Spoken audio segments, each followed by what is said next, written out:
এরপরে কি চাই? ভোট চাই? কোনো ভোটের দরকার নাই।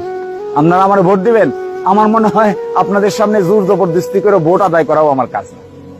আপনারা আপনাদের মতো স্বাধীন সার্বভৌম চিন্তা করবেন, কাকে দিবেন ঠিক করবেন। আমি আমার কথা বলে গেলাম, বাকিটা আপনারা যারা নেতৃস্থানীয় লোক আছেন আপনারা নিজেরা বুঝবেন। বিবেককে, বিচারকে কাজে লাগাবেন। বিবেক বিচার যদি বলে আমি যা বলেছি এটা সঠিক, তাহলে আমাদের জন্য কাজ করবেন। আর যদি বিবেক বিচার বলে আমি যা বলছি আরেকটা লোক তার চাইতে বেশি সঠিক কথা বলছে, বেশি কাজ করছে, আপনার প্রতি বেশি দয়া মায়া মহব্বত দেখাচ্ছে, আপনি তাকেই সাপোর্ট করবেন, তাতেও আমার কোনো আপত্তি নেই।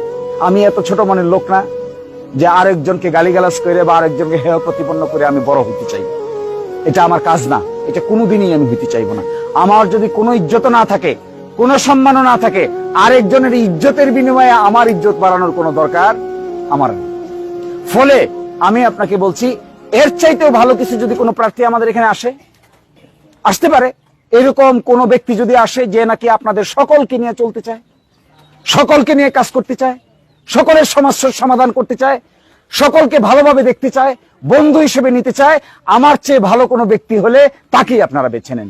দেখবেন আমি আপনাদের কোনোদিন কোনো কালে আপনাদের দুয়ারে এসে বলবো না যে আমার চাইতে ভালো ব্যক্তি আসা সত্ত্বেও আপনি আমাকে পছন্দ করেন। এটা আমি কোনোদিন বলতে আসবো না। এত স্বার্থপর মানুষ আমরা নই।